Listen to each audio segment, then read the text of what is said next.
11 ಇಟ್ಟಿದ್ದೀನಿ. 11 ಒಂದು ಮಾರ್ಕ್ ಮಾಡಿ 11 ರೆಡಿನೇ 11 ಬೇಕಾ ನಿಮಗೆ? 11 ಅಂದರೆ 12 ಇಡಬೇಕು ನೀವು, 1 ಇಂಚ್ ಎಕ್ಸ್ಟ್ರಾ ಸ್ಟಿಚಿಂಗೋಸ್ಕರ. ಮತ್ತು ಆರ್ಮೋಲ್ ರೌಂಡು 10ನ ಫಸ್ಟ್ ಇಲ್ಲಿ 10ಗೆ 1 ಇಂಚ್ ಕಮ್ಮಿ ಮಾಡಿ ಇಟ್ಕೊಬೇಕು. ನಿಮ್ಗೆ ಈಸಿ ಮೆಥಡಲ್ಲಿ ಹೇಳ್ಕೊಡ್ತಾ ಇದ್ದೀನಿ, ಕನ್ಫ್ಯೂಸ್ ಆಗಬಾರ್ದು. ಯಾವ ಥರ ಕ್ಯಾಪ್ಟು ಯಾವುದು 9 ಇಡಬೇಕು. ಯಾರದೇ ಆಗಲಿ ಸ್ಲೀವ್ ರೌಂಡ್ ಎಷ್ಟಿರುತ್ತೋ ಅದರಲ್ಲಿ 1 ಇಂಚ್ ಕಡಿಮೆ ಇಟ್ಟು ಇಲ್ಲಿ ಮಾರ್ಕ್ ಮಾಡ್ಕೊಬೇಕು. 9 ಆಯಿತು. ಈ 9ನ ಇಲ್ಲಿ ಆಫ್ ಮಾಡಬೇಕು.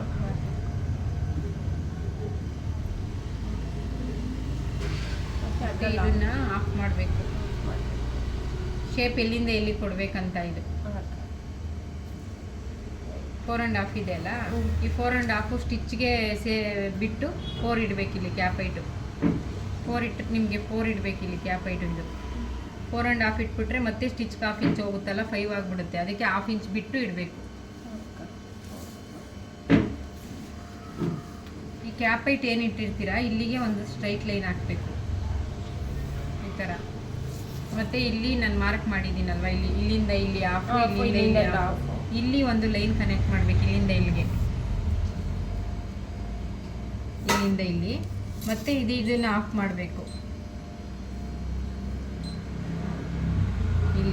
ಈಗ ಇಲ್ಲಿ ಒಂದು ಸೆಂಟ್ರ್ ಲೈನ್ ಹಾಕಬೇಕು ಈ ಥರ.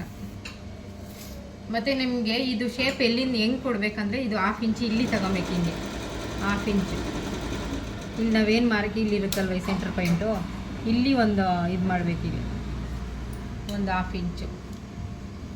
ಇವಾಗ ನೀವು ಈ ಥರ ಇದರಲ್ಲಾದರೂ ಕಟ್ ಮಾಡ್ಬೋದು, ಇದರಲ್ಲಾದರೂ ಕಟ್ ಮಾಡ್ಬೋದು. ಎರಡೂ ಹೇಳ್ಕೊಡ್ತೀನಿ ನಿಮಗೆ. ಇವಾಗ ಇದರಲ್ಲಿ ನೀವು ಮಾಡ್ತೀರಾ ಅಂತ ಇದ್ದರೆ ಇದನ್ನು ಹಿಂಗೆ ಇಟ್ಕೊಬೇಕು. ಇದನ್ನು ನಮ್ಮ ಕಡೆ ಇಟ್ಕೊಬೇಕು. ಇದು ಈ ಶೇಪ್, ಈ ಲೈನ್ ಇಲ್ಲಿ ಕನೆಕ್ಟ್ ಆಗಿ ಇಲ್ಲಿ ನಾವೇನು ಇಲ್ಲಿ ಮಾರ್ಕ್ ಮಾಡಿದ್ದೀನಲ್ಲ, ಇಲ್ಲಿಂದ ಹಿಂಗೆ ತಗೊಬೇಕು ಈ ಕಡೆ. ಆಮೇಲೆ ಇದನ್ನು ಉಲ್ಟಾ ಮಾಡಬೇಕು ಈ ಥರ. ಈ ನಮ್ಮ ರೈಟ್ ಸೈಡು ಇದು ಈ ಶೇಪು ನಮ್ಮ ಕೈ, ನಮ್ಮ ರೈಟ್ ಹ್ಯಾಂಡ್ ಕಡೆ ಇರಬೇಕು. ಇದು ನಿಮ್ಗೆ ಕನ್ಫ್ಯೂಸ್ ಆಗಬಾರ್ದು, ಅದನ್ನು ನೋಡ್ಕೊಳ್ಳಿ. ಇದು ಈ ಕಡೆ ಇರಬೇಕು. ಇಲ್ಲಿಗೆ ಒಂದು ಮಾರ್ಕ್ ಮಾಡಬೇಕು. ಮತ್ತು ಇದನ್ನು ಹಿಂಗೆ ಉಲ್ಟಾ ಮಾಡಬೇಕು. ಸೇಮ್ ಇದು 1/2 ಇಂಚ್ ಇದು ಮಾಡಿದ್ದೀರಾ. ಈ 1/2 ಇಂಚ್ಗೆ ಮತ್ತು ಇದನ್ನು ಇಲ್ಲಿ ಈ 1/2 ಇಂಚ್ಗೆ ಇಲ್ಲಿ ಬಾಕ್ಸ್ ಹಾಕ್ಸಿದ್ದೀನಲ್ಲ, ಈ ಬಾಕ್ಸು ಇದು ಬಿಟ್ಬಿಡ್ಬೇಕು. ಇನ್ನೊಂದು ಬ್ಯಾಕ್ ಶೇಪ್ಗೆ ಇದನ್ನು ಈ ಬಾಕ್ಸ್ ಬಿಟ್ಟು ಇಲ್ಲಿಂದ ಇಡಬೇಕು ನೀವು. ಈ ಬಾಕ್ಸ್ ಮಾಡೋದೇ ಇದೇ ಕಾರಣಕ್ಕೆ. ಇದು ಎಲ್ಲಿಂದ ಎಲ್ಲಿಗೆ ಇಡಬೇಕಂತ ಗೊತ್ತಾಗಬೇಕಲ್ಲ ನಿಮಗೆ, ಯಾವ ಕಡೆ ಎಲ್ಲಿಗೆ ಯಾವ ಶೇಪ್ ಬರಬೇಕು. ಇದು ನಮ್ಮದು ಶೋಲ್ಡ್ರು ನೋಡಿ, ಇಲ್ಲಿಂದ ಇಲ್ಲಿಗೆ ಒಂದು ಶೇಪ್ ಕೊಡಿ ಹಿಂಗೆ. ಮತ್ತು ಇದನ್ನು ಉಲ್ಟಾ ಮಾಡಬೇಕು, ರೈಟ್ ಸೈಡ್ ಉಲ್ಟಾ ಮಾಡಬೇಕು ಈ ಥರ. ಇಲ್ಲಿಗೆ ಹಿಂಗೆ ಇಟ್ಟು ಮತ್ತು ಈ ಥರ ಇದನ್ನು ತೆಗೆದು ಇಲ್ಲಿ ಹಿಂಗೆ ಸೇರಿಸ್ಬೇಕು. ನಿಮ್ಮದು ಸ್ಲೀವ್ ರೌಂಡು 6.5 ಇದೆ. 6.5 ಇಲ್ಲಿ ಮಾರ್ಕ್ ಮಾಡಿ, ಇಲ್ಲಿಂದ ಇಲ್ಲಿಗೆ ಒಂದು ಲೈನ್ ಕನೆಕ್ಟ್ ಮಾಡಿ. ಇದು ಸ್ಟಿಚಿಂಗ್ ಲೈನು. ಮತ್ತು ಇಲ್ಲಿ 2 ಇಂಚು ಮಾರ್ಜಿನು, ಸ್ಟಿಚಿಂಗ್ ಮಾರ್ಜಿನು. ಇವಾಗ ಇದರಲ್ಲಾಯಿತು. ಇದರಲ್ಲಿ ನಿಮ್ಗೆ ಅರ್ಥ ಆಯ್ತಲ್ವಾ? ಇದು ಇಲ್ಲ ಈ ಥರದಲ್ಲಾದರೂ ಮಾಡ್ತೀನಿ ಅಂದರೆ, ಇದು ಈ ಥರದಲ್ಲಾದರೂ ಮಾಡ್ತೀನಿ ಅಂದರೆ ನೋಡಿ, ಇದನ್ನು ಈ ಥರ ಇಡಬೇಕು. ಇಲ್ಲಿ 2 ಇದು ಬಿಟ್ಟು ಇಲ್ಲಿ ಈ 2 ಪಾಯಿಂಟ್ ಇರುತ್ತಲ್ಲ ನಿಮಗೆ, ಈ 2 ಪಾಯಿಂಟ್ ಇಲ್ಲಿ ಒಂದು ಮಾರ್ಕ್ ಇದೆ ನೋಡಿ, ಆರೋ ಮಾರ್ಕ್ ಇದೆಯಲ್ವಾ, ಇಲ್ಲಿಂದ ನೀವು ಶೇಪ್ ತಗೊಬೇಕು. ಇಲ್ಲಿಂದ ಹಿಂಗೆ ಶೇಪ್ ತಗೊಂಡು ಇಲ್ಲಿ ಕನೆಕ್ಟ್ ಮಾಡಬೇಕು. ಮತ್ತು ಇದನ್ನು ಇಲ್ಲಿ ಒಂದು ಮಾರ್ಕ್ ಮಾಡ್ಕೊಬೇಕು ನಾವು. ಹಿಂಗೆ 1/2 ಇಂಚು, ಆ 1/2 ಇಂಚ್ಗೆ ಇಟ್ಕೊಬೇಕು. ಇಲ್ಲಿ ಸೆಂಟ್ರ್ ತೊಗೊಬೇಕು ಇದನ್ನು. ಮತ್ತು ಈ ಆರೋ ಮಾರ್ಕು ಇಲ್ಲಿ ಬರಬೇಕು. ಈ ನಾನು ಮಾರ್ಕ್ ಮಾಡಿದ್ದೀನಲ್ಲ ಈ ಆರೋ ಮಾರ್ಕು, ಈ ಆರೋ ಮಾರ್ಕ್ ಲೈನು ಇಲ್ಲಿಗೆ ಬರಬೇಕು. ಆವಾಗ ನಿಮಗೆ ಶೇಪ್ ಕರೆಕ್ಟಾಗಿ ಬರುತ್ತೆ ನೋಡಿ. ಇಲ್ಲಿ ಈ ಆರೋ ಮಾರ್ಕ್ ಇದೆ, ಇಲ್ಲಿ ನಾನು 1/2 ಇಂಚ್ ಮಾರ್ಕ್ ಮಾಡಿದ್ದೀನಿ. ಇದು ಇಲ್ಲಿಗೆ ಮಾಡಬೇಕು. ಇಲ್ಲಿ ಮಾಡಿ ಇಲ್ಲಿ ಹಿಂಗೆ ಕನೆಕ್ಟ್ ಮಾಡಬೇಕು. ಇವಾಗ ನೀವು ಇದಕ್ಕಿಂತ ಇದರಲ್ಲೇ ಈಸಿ ಇದೆ. ಈ ನಿಮಗೆ ಇದು ಕ್ರಾಸಿಂಗ್ ಯಾವ ಕಡೆ ತಿರುಗಿಸ್ಬೇಕು ಅನ್ನೋದು ಗೊತ್ತಾಗಲ್ಲ. ಇದೇ ಕರೆಕ್ಟ್ ಇದೆ. ಈ ನೀವು ಆರೋ ಮಾರ್ಕ್ ನೋಡ್ಕೊಂಡ್ರೆ ಇದು ನಿಮ್ಗೆ ಕರೆಕ್ಟಾಗಿ ಬರುತ್ತೆ. ನಿಮ್ಗೆ ಅರ್ಥ ಆಯ್ತಲ್ವಾ? ಈ 1/2 ಇಂಚು ನೋಡಿ, ಈ ಮ್ಯಾಂಗೋ ಶೇಪಲ್ಲಿ ಬರಬೇಕು ಇದು.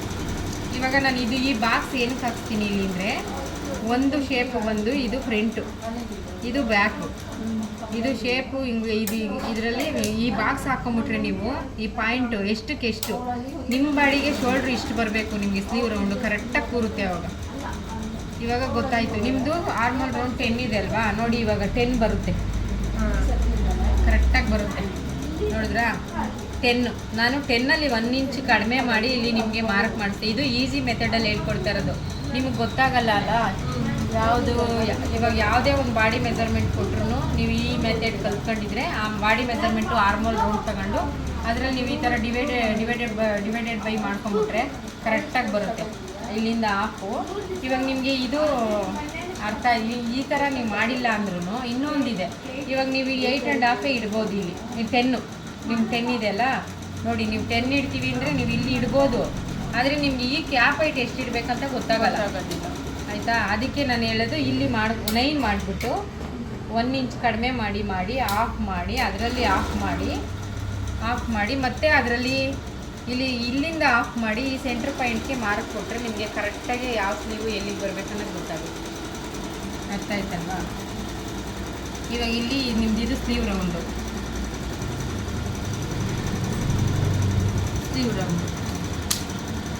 ಇವಾಗ ನೋಡಿ ಇದು ಕಟ್ ಮಾಡ್ತೀನಿ. ಇದು ಎಷ್ಟು ಚೆನ್ನಾಗಿ ಶೇಪ್ ಬರುತ್ತೆ.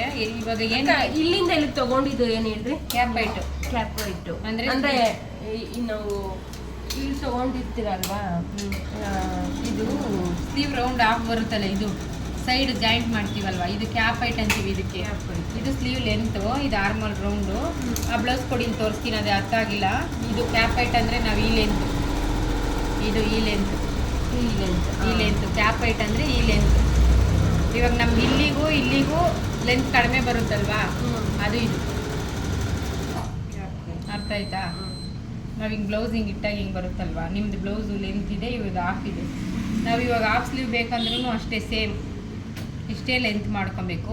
ಇಲ್ಲಿಗೆ ಸ್ಟ್ರೈಟ್ ಲೈನ್ ಮಾಡಬೇಕು, ಸೇಮ್ ಅದೇ ಅಷ್ಟಕ್ಕಷ್ಟೇ. ಅದು ಎಲ್ಲಿ ಇನ್ನೊಂದು ಕಟ್ ಮಾಡಿದ್ದು ಹಾಫ್ ಸ್ಲೀವ್ ಕವಿತಾ ಅವ್ರು ಅಳತೆಗೆ ಮಾಡಿದ್ದು ನೋಡಿ, ಇದು ಸೇಮೇ ಬರುತ್ತೆ. ಇವ್ರದ್ದು ಸ್ಲೀವ್ ಲೆಂತ್ ಕಡಿಮೆ ಇದೆ, ನಿಮ್ಗೆ ಅದು ಅಷ್ಟೇ ಮಾಡಿದ್ದೀವಿ ಅನ್ಸುತ್ತೆ. 10 ಇದೆ ಅದನ್ನು. ಇದು ಇವ್ರ ಬಾಡಿ ಮೆಜರ್ಮೆಂಟು. ಇದು ಆರ್ಮೋಲ್ ಇವ್ರದ್ದು 8.5